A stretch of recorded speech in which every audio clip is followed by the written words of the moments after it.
Bueno, la situación que afrontamos actualmente, después de la pandemia y la afectación que hemos tenido en los recursos fiscales y que ya veníamos atrasando, me ha hecho pensar que es importante que retomemos un tema que desde siempre ha sido muy relevante, que son las asociaciones público-privadas. Pero en este escenario en que estamos toma aún mayor relevancia porque las necesidades de infraestructura de Costa Rica siguen siendo las mismas e incluso han incrementado. Sin embargo, el presupuesto que teníamos dispuesto, que tenía el gobierno dispuesto para infraestructura, evidentemente ha quedado muy rezagado a partir de los gastos que se han incrementado con la pandemia.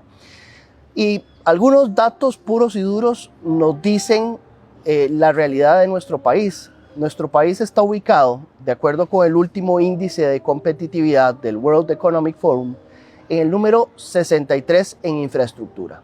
Y tomemos en cuenta que ese puesto número 63 nos ayuda muchísimo que en aeropuertos no estamos tan mal ubicados, pero sí que estamos mal ubicados en puertos, carreteras y demás obras públicas. Esto no es solamente una cifra sin ninguna importancia. Fíjense ustedes que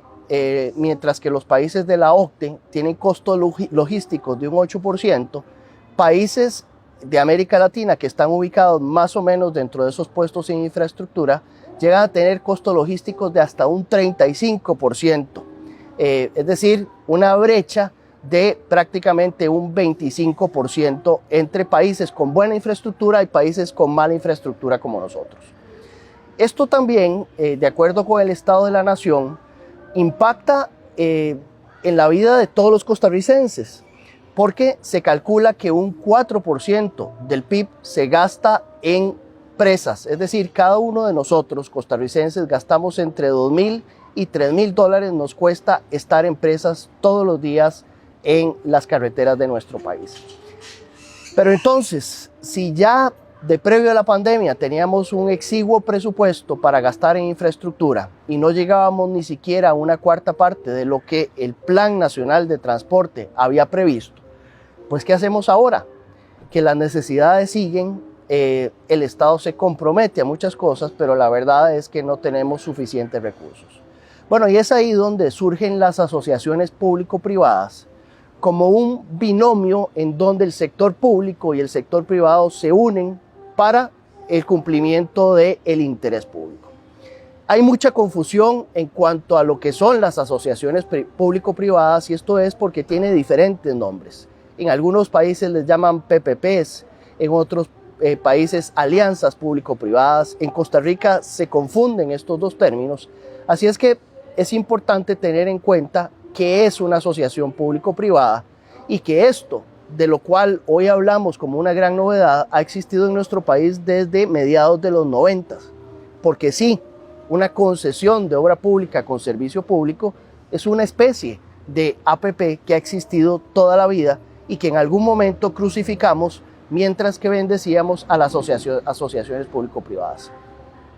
En esencia,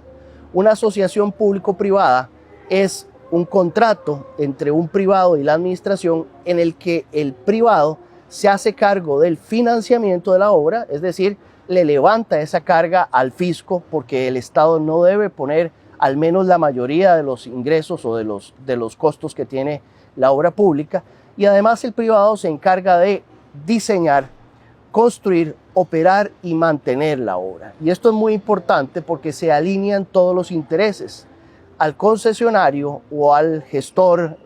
o al privado le va a interesar que no solo la obra se construya y sea buena, sino que además el servicio funcione efectivamente, porque su retribución y la retribución de todos sus inversionistas está ligada directamente con los niveles de servicio que se deben cumplir. De tal forma que,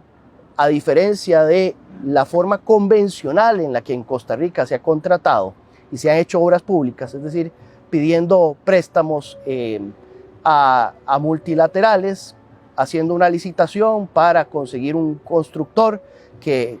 haga la obra pública. Bueno, a diferencia de esto, el constructor construye y se retira del proyecto y después ya no tiene ningún aliciente para que la obra funcione adecuadamente. Mientras que en una asociación público-privada, el matrimonio, si lo queremos ver así, es durante los 30, 40, 50 años que va a tardar la asociación público-privada. Entonces, en conclusión, ante un escenario tan difícil como la pandemia, las necesidades crecientes de infraestructura y la afectación que esto tiene en los empresarios, en los productores, pero también en las personas normales y corrientes que toman su carro para ir a laborar todos los días y que les implica entre $2,000 y $3,000 anuales, es importante que veamos ya sin ningún lastre ideológico, sino basándonos en datos puros y duros, que quizás nuestra única solución en este momento es echar mano, echar a andar fuertemente, sin tener tintes políticos ni tintes ideológicos, una figura que en países como Ecuador, como Colombia, como Perú, en Estados Unidos, en Australia y en varios países de Europa es normal desde hace 30 años y les ha ayudado muchísimo a colocarse en los primeros puestos de infraestructura y de esta forma ayudar a sus productores y a sus ciudadanos a producir y a vivir una mejor vida.